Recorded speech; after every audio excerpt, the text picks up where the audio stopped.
मेरा नाम श्याम है, श्याम सुनार। मैं मराठी महानगर पेपर में काम करता हूँ, पत्रकार हूँ। आपकी बातों से मतलब मेरे पास शब्द नहीं है क्या बोलना, लेकिन ये मुझे लगता है कि भारत में हिंदू और मुस्लिम एक होने के लिए कुछ ना कुछ होना चाहिए, ऐसा मुझे लगता है। मैं करता आया हूँ 10-12 साल से, लेकिन आपके मुंह से मैं ये सुनना चाहता हूँ कि भारत में बस्ती में, मैं तो 40 गाँव इस गांव में रहता था, मुंबई में रेजुलेटी के लिए आया हूँ।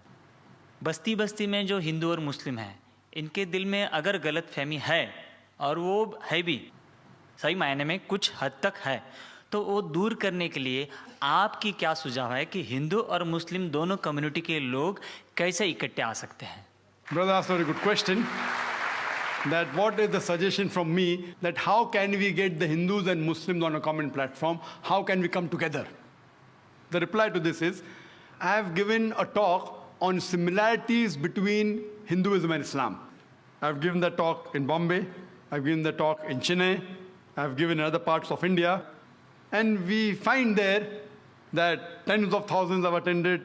In Bombay, about 20,000, in Chennai, a similar number, and other parts of India. And many non-Muslims have attended. Many Hindus have attended, thousands of them. And many of them told me that, Brother Zakir, there was a person, just a comment, that what I did not know about Hinduism in the past 40 years of my life, I have learned in the past 4 hours. I follow the guidance of the Quran of Surah Al-Imran, chapter 3, verse 64, which says, Ta'ala ila kalmitin sawa imbrana bainakum. Come to common terms as between us and you. Which is the first term? Allah na'budu illallah. That we worship none but one God. What we realize, that I don't believe in interfaith dialogue. We say that Hinduism is the same, Islam is the same, Christianity is the same. This is just a gimmick. If I ask the Hindu Pandit, will you become a Muslim? He'll say no. If I ask the Muslim, will you become a Christian? He'll say no. If I ask the priest, will you become a Hindu? He'll say no. So what is same? It's not same. We have to agree that there are differences, but there are similarities also. Let us agree at least to follow the commonalities. What is different, keep it aside. So what I say, that take all the religious scriptures, whether it be the Bhagavad Gita, whether it be the Veda, the Upanishad, the Bible, the Quran, at least what is common, what is different, keep it aside, we can discuss some other time, but at least what is common, let us agree to follow it. And I've given the talk and I've showed so many similarities. So many. So you can refer to my video cassette. And what happens, many of them are not aware. The Muslims are not aware of their religion. Similarly, the Hindus are not aware of their religion. Many of the Muslims objected. Similarities between Islam and Hindu is impossible. So many of the people came in the talk to attack. The Rabbi, I'm bowling, what nonsense. Hindu and Muslim same. Ho hi nahi sakta hai. But when they heard the talk, they were shocked. Those who came to attack, they agreed with the talk. Similarly, many Hindus came. So what we realize, that what is common we should follow. And number one is Allah na'budu illallah, that we worship none but one God. That's the most common thing, and which you can give quotations. And we can give quotation from the Vedas, from the Bhagavad Gita. It is mentioned in the Chandogya Upanishad, chapter number 6, section number 2, verse number 1. Ekam evidityam, God is only one without a second. It's mentioned in the Shvetashvatara Upanishad, chapter number 6, verse number 9. Nachasya kasij, janita na chadipa. Of him, there are no Lord. He has got no parents. These are Sanskrit quotations. That means Almighty God has got no parents. He has got no Lord.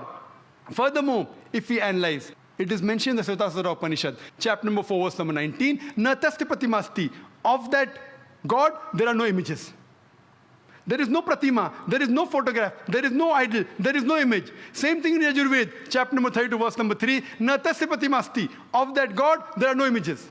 So if you go back to your Vedas and your religious scriptures, it speaks about one God. So people many a times are not aware of the scriptures.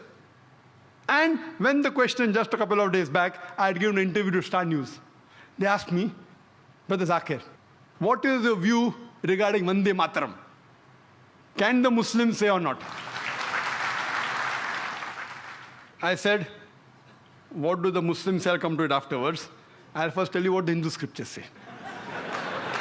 He was shocked. What do I mean by that?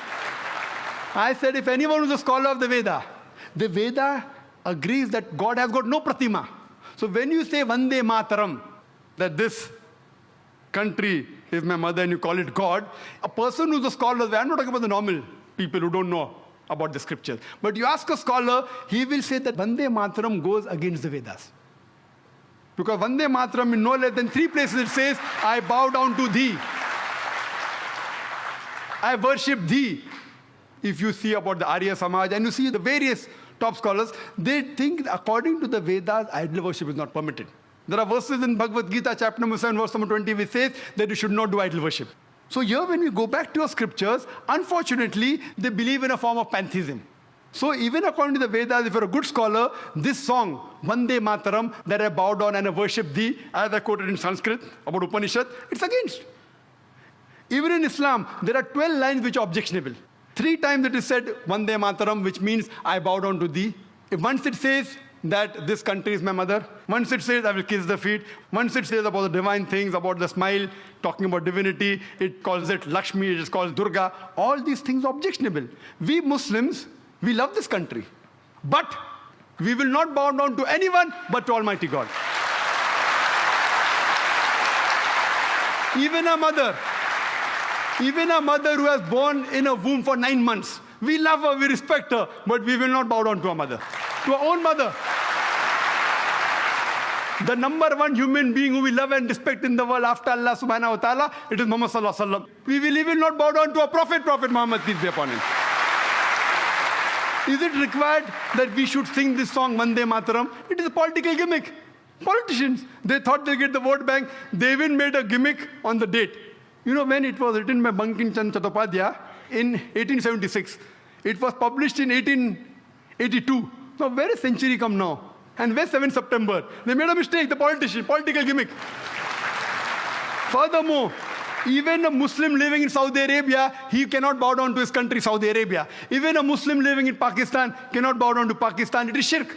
So to say that the Indian Muslims are not patriotic, it is our religion.